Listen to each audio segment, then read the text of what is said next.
Ako po si Boy Duwat, former professional pool player. Ako po sa Pilipinas. Kasi pagdating ko sa laro, lahat ng problema, dapat iwanan mo.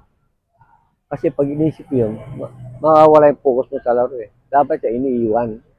Tanggalin mo sa isipan mo. Dapat tutok ka lang sa meta.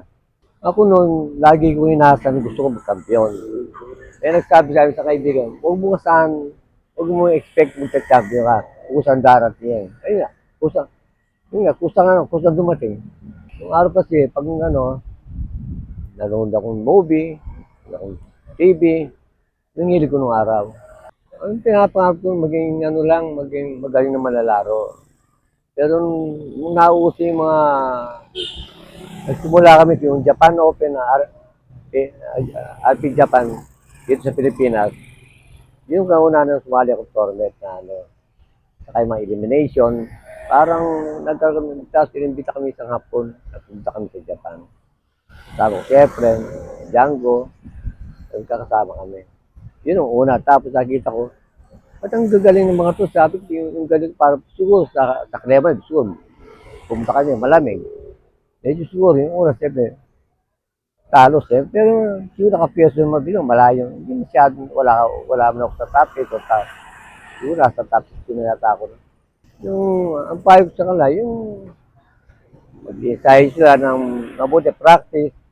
Pag alam mong nag-i-improve yung tiro mo, subukan mo maglaro sa kahit yung maliit na tournament lang.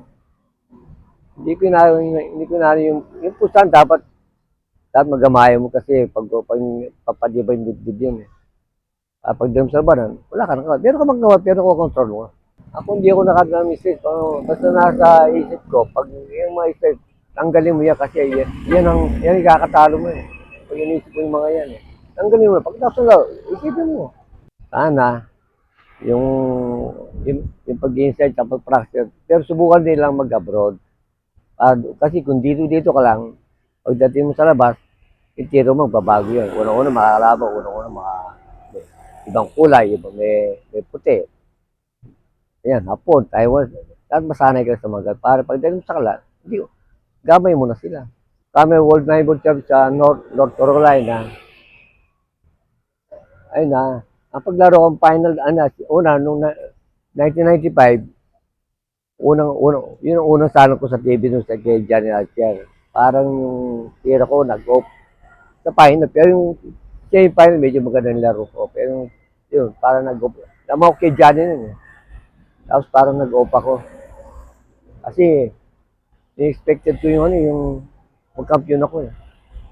Tapos, sumunod na taon, finalist na naman ako. Nakalaban ko si Nick Barner, tapos naunahan pa ako, tapos sabi ko, hindi yata para sa akin ito. Pero hindi ko naisip yun. Basta ilaro ko lang, basta wala akong isip, basta focus lang ako sa mesa. Ako, pag hindi ako nanalo sa Champions, talagang gano'n, hindi yung para sa'yo, para sa kalaban mo yun. Sa kanya kayo nakatadaan na yun, para magkampiyon. Kung silang bata kasi parang, nung araw siguro pwede kayo mahal kasi, nung araw kasi ang pinag-standby eh, diba? Pero ngayon, nag-improve. Kahit meron nga sa Taiwan, meron silang PE na billiard eh. Sa Amerika, meron din eh. Dito naman sa atin siguro, yung iba, hindi sila pantambay, baka matutong uminom, di ba? Palagkalan sa kanya, alas ng tapos bigla nagipag-away, di ba? Pero sa kanila, focus ka, tsaka maging silent siya. Mas maganda kasama yung mga magulo para pag gusto nyo maging silent.